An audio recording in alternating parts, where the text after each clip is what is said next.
Shalom, selamat pagi Bapak, Ibu, Saudara. Terima kasih telah bergabung bersama kami dalam Renungan Harian Jemaat GKJ Bandung. Bersama kita akan mendengarkan firman Tuhan dan merenungkannya.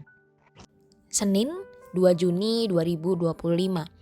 Shalom dan selamat pagi Jemaat GKJ Bandung yang dikasihi Tuhan. Kiranya senantiasa bersuka cita di dalam Tuhan.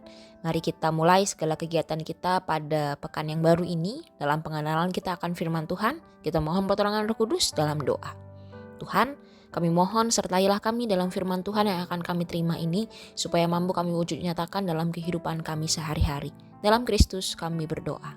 Amin.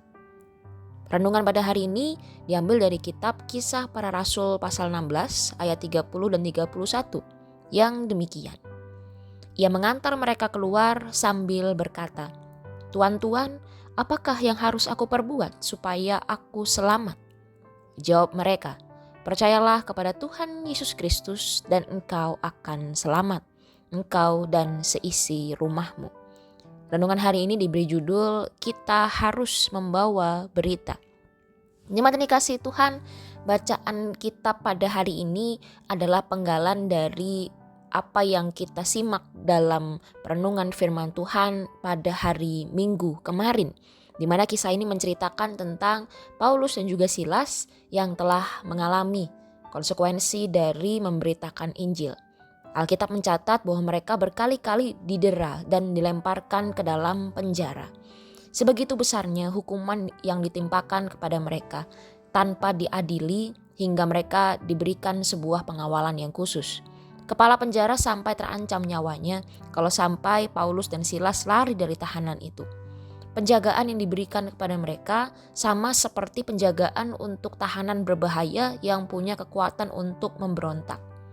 Kalau kita melihat dari perspektif manusia, tentu kita tahu bahwa penderitaan yang dialami Paulus dan Silas ini luar biasa berat. Tapi hari ini kita belajar untuk melihat dari sudut pandang Tuhan.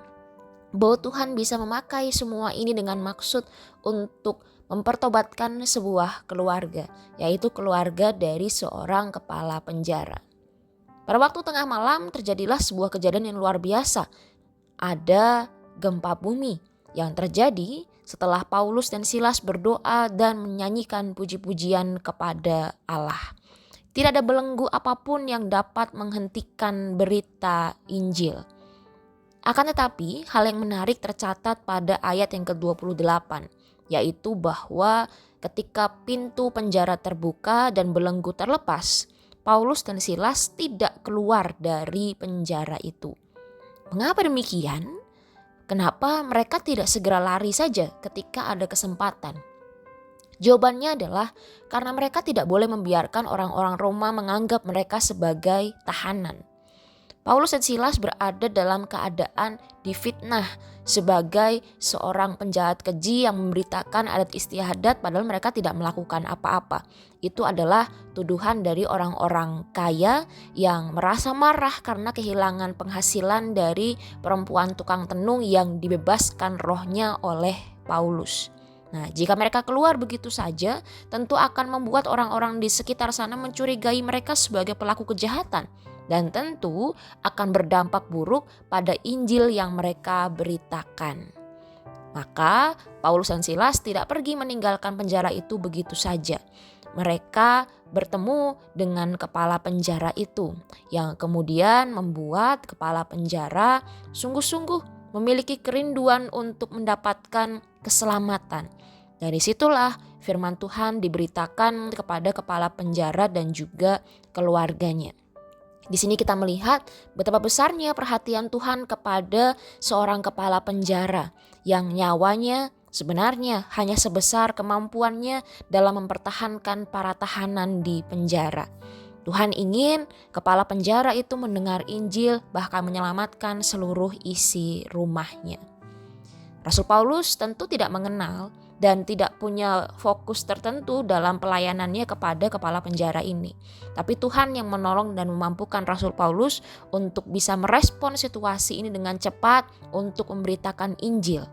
Tuhanlah yang mengetahui siapa milik kepunyaannya yang akan ia pertobatkan. Mungkin kita tidak mengenali orang-orang yang ada di sekitar kita. Tetapi saat Tuhan ingin mempertobatkan orang-orang tersebut dan memakai kita sebagai pemberita Injil, apakah kita sudah siap untuk melakukannya? Kiranya Tuhan menolong dan memampukan kita untuk menjadi pembawa berita itu untuk sesama kita. Kita berdoa. Tuhan, mampukanlah kami untuk memberitakan firman Tuhan dengan baik, untuk mempertobatkan orang-orang yang bahkan mungkin tidak pernah terpikirkan oleh kami. Terima kasih ya Tuhan. Amin.